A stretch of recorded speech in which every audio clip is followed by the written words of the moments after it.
আমার যে কোনো মুহূর্তে মৃত্যু হতে পারে, যে বিশ্বাস করে আমাকে আখেরাতে যেতে হবে, যে বিশ্বাস করে যে আল্লাহর কাছ থেকে আসছি ওই আল্লাহর কাছেই ফিরতে হবে,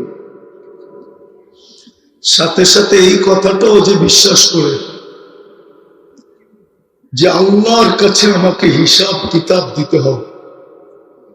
হিসাব কিতাব থেকে বাঁচার সুযোগ কারো নেই।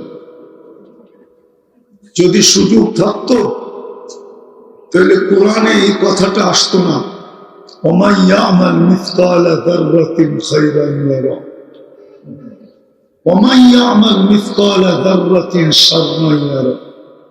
যাররা ভালো হবে এটা বিনিময় পাবে, যাররা খারাপ হবে এটারও প্রতিদান তোমাকে দেওয়া হবে, শাস্তি। তাহলে কোরআনে এই কথাটা কোনোদিন আসতো না, লা তুসআলুনা আনিন নাঈম। তোমাকে প্রশ্ন উত্তরের সম্মুখীন হতে হবে। তাইলে কোরআনে এই চিৎকার কোনোদিন হতো না, আফাহাসিবতুম আন্নামা খালাকনাকুম আবাস ওয়া আন্নাকুম ইলাইনা লা তুরজাউন। তুমি ভাবো কিভাবে যে তুমি অনার্থক সৃষ্টি? আল্লাহ যেন বুঝাইতে চাইতেছে তুমি এটা ভাবো কিভাবে যে তুমি অনার্থক সৃষ্টি? দুনিয়ার কোনো বস্তুই যদি অনার্থক না হয় তাহলে তুমি সৃষ্টির সেরা, তোমার চেয়ে শ্রেষ্ঠত্ব আমি কাউকে দিই না। তুমি ভাবো কি করে যে তুমি অনার্থক? তোমার কোনো হিসাব কিতাব হবে না। বিদায় যে এই কথাগুলো বিশ্বাস করে তার আজকের দিনের উচিত ছিল তার 24 সালের কাঁটাটা ঘোরার আগে তার উচিত ছিল অডিট করা। যুবকের উচিত ছিল, নারীর উচিত ছিল, পুরুষের উচিত ছিল, প্রত্যেকটা ব্যক্তির উচিত ছিল যে নিজেকে মুসলমান ভাবে, আবারও বলতেছি উম্মত ভাবে, যে মউতকে বিশ্বাস করে, কবরকে বিশ্বাস করে, হাসরকে বিশ্বাস করে, হিসাব কিতাবকে বিশ্বাস করে, জান্নাত জাহান্নামকে বিশ্বাস করে, যে বিশ্বাস করে যে আমি আল্লাহর কাছ থেকে আসছি, আল্লাহর কাছে যাব। আর সত্য এটাই, আল্লাহর কাছেই যেতে হবে। নাইলে আল্লাহ এত বড় চ্যালেঞ্জ কোনদিন রাখতেন না, আইনাল মাফাদ ফানফিরু ওয়ালা তানফিরু ইল্লা বিসুলতান। আল্লাহ এই চ্যালেঞ্জ আমাদের মাঝে রাখতেন না যে ভাগো দেখি কতদূর তোর দৌড় আছে, কতটুকু তুই ভাগতে পারিস, ভাগো। ইল্লা বিসুলতান, সিঁড়ি দিয়ে আকাশে চলে যাবে। আল্লাহ আগেই বলে দিছে রব্বুস সামাওয়াতি ওয়াল আরদ, জমিনের মালিক শুধু আমি না, আকাশের মালিকও আমি। কোথায় যাবে? ইল্লা বিসুলতান। আবার এটাও বলছে আনা মাআকুম আইনা মা কুনতুম, যেখানে যাবে আমি তোর সঙ্গে আছি। কোথায় যাবে? তোর ছায়া তোর থেকে বিচ্ছেদ করতে পারে, কিন্তু আমি আল্লাহ তোমার থেকে বিচ্ছেদ করবেন। আমি তোমার সঙ্গে থাকবো। ওর আজকে অডিট করা দরকার ছিল, আমি দেখাবো, আস্তে আস্তে দেখাবো। আজকে অডিট করা দরকার ছিল যে একটা বৎসর যে চলে গেল, একটু পরে আরেকটা বৎসরের কাঁটা ঘুরতে থাকবে। এই একটা বৎসর আমি আল্লাহর ভোগ করলাম কতটুকু, আর আল্লাহর জন্য করলাম কতটুকু। আল্লাহ আমাকে দিল কতটুকু, আমি আল্লাহকে দিলাম কতটুকু। আল্লাহ তো 365টা দিন আমাকে দিছিল, আমি 365টা দিনের ভিতরে আল্লাহকে কয়দিন দিছি? 365টা দিনকে 24 দিয়ে গুণ দিলে ঘন্টা বাহির হয়ে যাবে। আল্লাহ তো এতগুলা ঘন্টা আমাকে দিল, আমি আল্লাহকে এই 365 দিনের ভিতরে কয় ঘন্টা দিছি? এই কথা বলা যে আল্লাহ এই ঘন্টা কটা আপনাকে দিলাম। কি আমার কথা বুঝাইতে পারতেছি? আমার কথা ধ্যান দিয়া শুনলে বুঝে আসবে, সূত্র কিন্তু আমার নাই, আগেই বলে দিতেছি। আজকে আমাদের উচিত ছিল অডিট করা। যুবক পায়ে হাত রেখা বোঝায়, আজকে তোমার উচিত ছিল অডিট করা। যে একটা বৎসর যে আল্লাহ আমাকে একটু আগে আমি দেখায় আসছি, 1 বৎসরে আমরা অক্সিজেন নিছি 2,750 লিটার। তার বিনিময়ে আমি আল্লাহকে কতটুকু দিছি? কয়বার আল্লাহ বলছে বলো? যে 365 বছর এখানে হাত উঠে কেউ বলো যে আমি 365 বছর দিনে আমি কই না 10,000 বার আল্লাহ বলছি। কয়জন হবে এখানে যে বলবে 365 দিনে? ডেলি যদি 100 হয় তাহলে 365 যদি হয় ডেলি 100, আর 365 যদি হয় তাহলে 36,500 হয়, ডেলি 100 করে আল্লাহ বললেন। পুরা বছরে বলেন ডেলি 100 আমরা কে আল্লাহ বলছি? যুবক তোমাদের পায়ে হাত রাখি বলো, উচিত ছিল অডিট করা। যে একটা বৎসর তো চলে গেল, আল্লাহ তো আমাকে পাওয়ায় দিলেন, ইচ্ছা করলে তো পাওয়ায় নাও দিতে পারতেন, কমপ্লিট নাও করতে পারতেন। সূর্য তো আজকে বলতে বলতে ডুবলো, লান আউদ ফি হায়াতিকা আবাদা, হতে পারে আর কোনোদিন আমি তোমার জীবনে উদিত নাও হতে পারে। আজকে সূর্য তো বলতে বলতে ডুবলো, উঠার সময় তো বলতে বলতে উঠলো, আনা ইয়াউমুন জাদীদ ফাক্তানিন, আমি নতুন দিন সুবর্ণ সুযোগ মনে করো। আজকে আমাদের উচিত ছিল যে আমরা সবাই অডিটে বসতাম। প্রত্যেক যুবক, প্রত্যেক যুবতী, প্রত্যেক নারী, প্রত্যেক পুরুষ উচিত তো ছিল সে অডিটে বসে যাবে যে আমি একটা বছর করলাম কি, কতটুকু আমি আখিরাতের দিকে বাড়লাম, কতটুকু আমার কবরকে তৈরি করলাম, কতটুকু আমি মওতের জন্য প্রস্তুতি নিলাম, কতটুকু আমি মওতের জন্য প্রস্তুতি নিলাম, কতটুকু আমি আখিরাতের জন্য প্রস্তুতি নিলাম, কতটুকু আমি জান্নাত পাওয়ার জন্য প্রস্তুতি নিলাম। ওই জান্নাত ওই দিকে গেলে আবার হারায় যাব, ওই জান্নাত। আজকে তো পচা মাটির জন্য ভাই ভাই লাশ ফলাইতে দ্বিধা করে না। দুনিয়ার মাটি পচা, দীর্ঘক্ষণ বৃষ্টি হলে পচা দুর্গন্ধ বাহির হয়, ঠিক না? না বাহির হয় না? হ্যাঁ, জান্নাতের মাটি তো মুস্কার আম্বর দিয়ে বানাবে আল্লাহ। ওই জান্নাতের মাটির জন্য কতটুকু আমি প্রস্তুতি নিলাম। চলে তো যাব, উচিত তো ছিল অডিট করা যে একটা বছরে আমি কতটুকু কি করলাম, আল্লাহর সাথে আমার সম্পর্ক কতটুকু হলো। হায় হায়, সত্য এটা আমি মানি, আল্লাহ ছাড়া এই দুনিয়াটা চলে যাবে আমি মানি। কেননা আল্লাহরই অঙ্গীকার, হুয়াল্লাযী খালাকাকুম সুম্মা রাযাকাকুম, তোমাকে অস্তিত্ব আমি দিছি, সীমারেখা পর্যন্ত পালবো।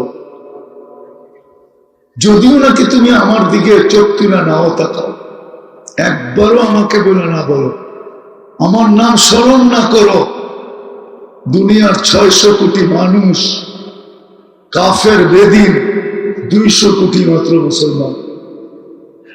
600 কোটিকে আল্লাহ পালতেছেন।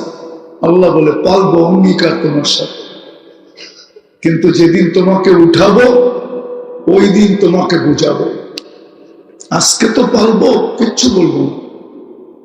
এই জন্য আজকে আল্লাহ কিচ্ছু বলেন। যুবক কোন ডিজাইনে চুল কাটে কিচ্ছু বলেন, কি নেটে দেখি তো চুল কাটে, ঠিক না? হ্যাঁ, না আল্লাহর বলা মতো চুল কাটে?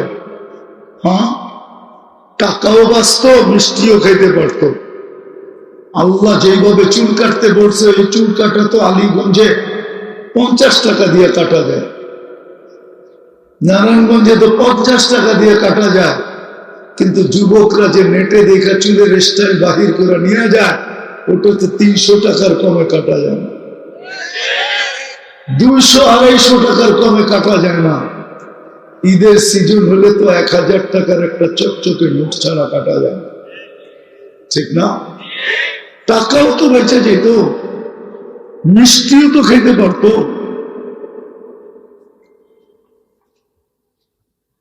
তো আমি বুঝাইতে চাইতেছিলাম যে আমাদের আজকে চিন্তা করা উচিত, চিন্তা করা উচিত। কোরআন এদিকেই আমাদেরকে নিয়ে গেছে। কোরআন আমাদের বিবেক খুলতে চায়, কোরআন আমাদেরকে জ্ঞান দিতে চায়, কিন্তু আমার সমাজের কিছু লোক তো আছে, ওরা বলে আমাদেরকে জ্ঞান দিতে হবে না, আমরা এমনি এমনি জ্ঞানী। আছে না? হ্যাঁ, ওদেরকে যদি প্রশ্ন করি তোর এই মেধাটা কে দিল, কি প্রশ্ন করা যায় না যে তুমি যে নিজে নিজে জ্ঞানী, তোমাকে এই মেধাটা কে দিল? মেধা বোঝেন? হ্যাঁ, কে দিল? হ্যাঁ, আল্লাহ যদি মেধা না দিত, নিজে নিজে জ্ঞানী হতে করতে পারে। বুঝান আমাকে, কি পারত? কিন্তু ও তো স্বীকার করতে চায় না। যাক, এটা আমার আলোচ্য বিষয় না। আমি যেটা বুঝাইতে চাইতেছি, আজকে আমাদের উচিত ছিল সবার অডিট করা, অডিট। যে একটা বৎসর তো কেটে গেল, আমি কতটুকু আখেরাতের জন্য প্রস্তুতি নিলাম, কতটুকু কবরের জন্য প্রস্তুতি নিলাম, কতটুকু মৃত্যুর জন্য প্রস্তুতি নিলাম, কতটুকু আমি জান্নাতের জন্য প্রস্তুতি নিলাম। এইখানে তো 60-70 বছর থাকবো, ওইখানে তো চিরদিন থাকবো। ওটা তো চিরবাসস্থান। সুখ হইলে চিরদিন সুখ, দুঃখ হইলে চিরদিন দুঃখ। কতটুকু আমি প্রস্তুতি নিলাম? আজকে তো অডিট করা দরকার ছিল না। হায়, আমার কথা যদি আমার জাতি বুঝতো, আমি যদি সবার কাছে পৌঁছাইতে পারতাম, রব্বে কাবার কাছে। আজকে উচিত ছিল অডিট করা। দ্বিতীয় আরেকটা দিক উচিত ছিল আজকে অডিট করা, যে 1 বৎসরে আল্লাহর ভোগ করলাম কত, বিনিময়ে আল্লাহকে দিলাম কত, কতটুক দিলাম। অডিট করা দরকার ছিল। তাইলে তো আমি মুসলমান হিসাবে মুসলমান হতাম, উম্মত হিসাবে আমি উম্মত হতাম।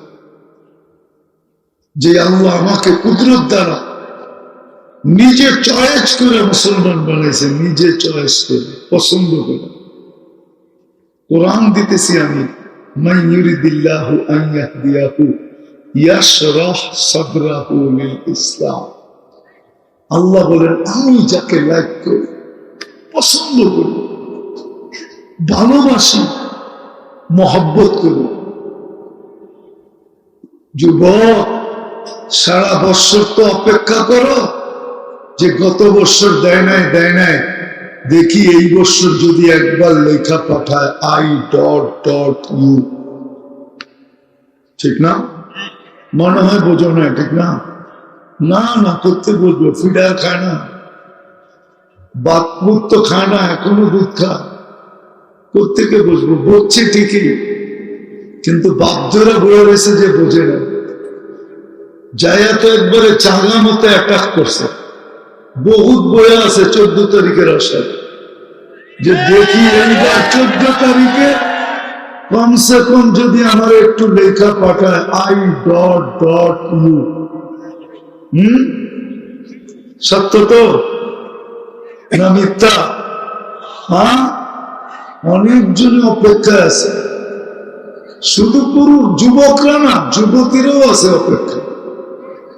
আমি এটা বুঝাইতে চাইতেছি না, আমি বুঝাইতে চাইতেছি আল্লাহ তোমাকে ভালোবাসে, আল্লাহ তোমার আমার মঙ্গল চায়, ভালোবাসে। মহব্বত কইরা, প্যার কইরা, ভালোবাসা, মঙ্গল চায়া আমাকে মুসলমানের ঘরে অস্তিত্ব দিছে। মুসলমানের ঘরে ওয়াকিতাতা বিদিনা মুস্তাফা মুজতবা মুহাম্মাদুর রাসূলুল্লাহ সাল্লাল্লাহু আলাইহি ওয়া আলা আলিহি ওয়া আসহাবিহি ওয়া আতবাইহি ওয়া নাইবিহি সালাতান ওয়া সালামান তুনাজ্জিনা বিহা মিন জামিল আহওয়ালি ওয়াল আফাত ওয়া তাকদি লানা বিহা জামিআল হাজাত ওয়া তুতাখিরনা বিহা মিন জামিইস সাইয়্যাত ওয়া তারফাউনা বিহা ইনদাল্লাহি আ'লা দারাজাত। أما بعد فأعوذ بالله من الشيطان الرجيم بسم الله الرحمن الرحيم يا أيها الذين آمنوا اتقوا الله ولتنظر نفس ما قدمت لغد واتقوا الله وقال رسول الله صلى الله عليه وسلم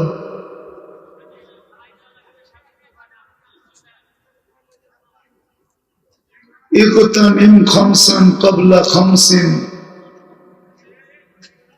حياتك قبل موتك إلى آخر الحديث أو كما قال عليه الصلاة والسلام।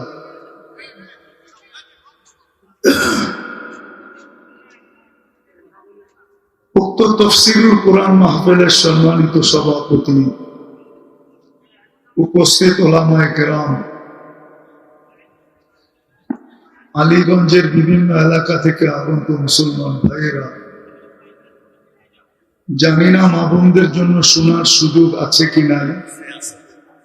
যদি শোনার সুযোগ থাকে তো পর্দার অন্তরালে মা ও বোনেরা কোরআন হাদিস থেকে যতটুকুই তেলাওয়াত করলাম আশা রাখি একই সামনে রেখে কিছু কথা রাখবো, সাথে সাথে সকলের কাছে দোয়ার দরখাস্ত। আল্লাহ আমাকে আপনাদেরকে সকল শ্রোতাকে যা শুনবো এর উপরে আমল করার তৌফিক দান করুন। সাথে সাথে একটা অনুরোধ করব, কথাগুলো দিলের কানে একাগ্র চিত্তে, আওয়াজহীন, কোনো আওয়াজ হবে না, মনোযোগ সহকারে শুনবেন। শুনবেন তো? এই হুকুমটা কিন্তু আমার না, স্বয়ং আল্লাহ। আল্লাহ কোরআনে বলেন ইদা কুরিয়াল কুরআন ফাস্তামিউ, দিলের কান দিয়া শুনো, ওয়া আনসিতু, বিলকুল চুপচাপ শোনো। তাইলে হবে তো হবে কি, লাআল্লাকুম তুরহামুন, আল্লাহ বলে আমি রহমতের ভিতরে তোমাদেরকে ডুবায় দিব। এই জন্য চুপচাপ বিলকুল মনোযোগ দিয়ে শুনবে। শুনবেন তো? আমি একটা ভাবনা আপনাদের সামনে রাখবো যে একটা বৎসর অতিবাহিত হতে মাত্র 1 ঘন্টা 2 মিনিট বাকি আছে। 10:59 হইতেছে, 11টা বাজবে এখন, আর 1 ঘন্টা 1 মিনিট বাকি আছে। 2023-এর বৎসরটা শেষ হবে, আর 1 মিনিটের পরেই 24-এর কাঁটা ঘুরতে শুরু করবে। 24-এর কাঁটা ঘুরতে শুরু করবে, 23 শেষ হয়ে গেল। 1 ঘন্টা 1 মিনিট পরেই কিন্তু 24-এর কাঁটা ঘুরতে শুরু করবে। আমাদের সকলের আজকে উচিত ছিল, যে নিজেকে মুসলমান ভাবে তার জন্য বলতেছে, যে নিজেকে উম্মতে মুহাম্মদী ভাবে, তার জন্য কথাগুলো বলতেছি, অন্য কারোর জন্য না। যে নিজেকে কিভাবে মুসলমান ভাবে, যে নিজেকে উম্মতে মুহাম্মদী ভাবে, তার চিন্তা করা উচিত যে একটা চিন্তা করা না, অডিট করা উচিত। অডিট, অডিট বুঝেন? ব্যবসায়ীরা বৎসর শেষ হইলে অডিট করে। এই আলীগঞ্জ মাদ্রাসালারও বৎসরের শেষে অডিট করে। আমাদের ওই একটা বৎসরের অডিট করা আজকে দরকার ছিল। যে নিজেকে মুসলমান ভাবে, তার জন্য বলতেছে, যে নিজেকে উম্মতে মুহাম্মদী ভাবে।